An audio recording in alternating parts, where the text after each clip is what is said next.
እና አንተ ደግሞ በጣም ይበልጥ የምትታወቀው በንጉስ ሰለሞንና በንግስተ ሳባ እንደምታውቁ ነግረኸኛልና እዚህ ጋር የሚታዩኛል የትኛው ነው ንጉስ ሰለሞን ንግስተ ሳባ የትኛው ነች የሚለውና ስለ አሰራሩ ስለሚፈጅበት ጊዜ ስለ እያንዳንዱ ነገር ደግሞ አሁን ገለጻ ታደርግልኛለህ ማለት ነው። እሺ ንግስተ ሳባ የሚባለው ይሄ ነው። ንግስተ ሳባ የሚባለው ይሄ ነው። ንግስተ ሳባ የምትባለው እቺ ነች። ንግስት እንግዲህ የሴቷ ምልክት ይታያል። ያው አፈንጫዋ ከነምኑ ቅርጿ ሁላ ተቀምጣለች። ንግስተ ሳባ የምትባለው ይሄ ጥበብ ነው።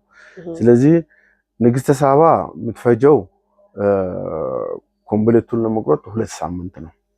2 ሳምንት ይፈጃል። ቀሚስና ነጠላውን ለማውጣት 2 ሳምንት ይፈጃል። ስለዚህ ንግስተ ሳባ የምትባለው ይሄ ነው እና ይሄ ቆርጠን ለልብስ ሰፊ እስከምንሰጥ ወይ ለታዘዘ ሰው እስከምንሰጥ 2 ሳምንት ይፈጃል። ከነነጠላው ጭምር ማለት ነው። 2 ሳምንት ነው የሚፈጀው። ያው ዞሮ ይሄም እንግዲህ ያ ነው የንግስተ ሳባ እቺ ነች። ንግስተ ሳባ እንግዲህ ሲያልቅ ወደፊት ያው ያለቀው አሰፋፉ እንዴት እንደሆነ በኋላ ያንን የተሰፋም ስላለ ታዩታላችሁ።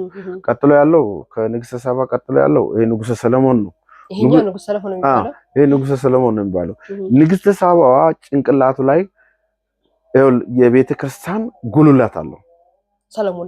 ሰለሞን ላይ ወንድ ነው። ንጉስ ሰለሞን የሚባለው ጉልላት አለው። ጉልላት ከነመስቀሉ ጭምር ነው ያለው። የሚቀመጠው ንጉስ ሰለሞን የሚባለው ይሄ ነው። ያው ይሄም ከባድ ስራ ነው።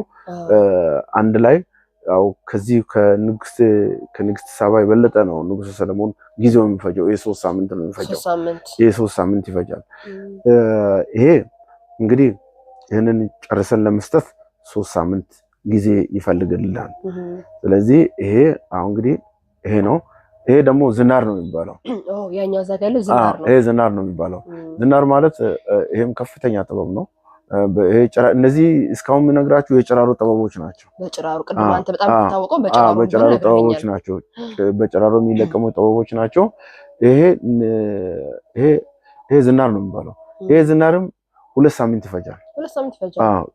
እንትኑን ቆርጦ ለመስጠት 2 ሳምንት ነው የሚፈጀው። ስለዚህ አሁን ያለው ይሄ ነው። ሌላ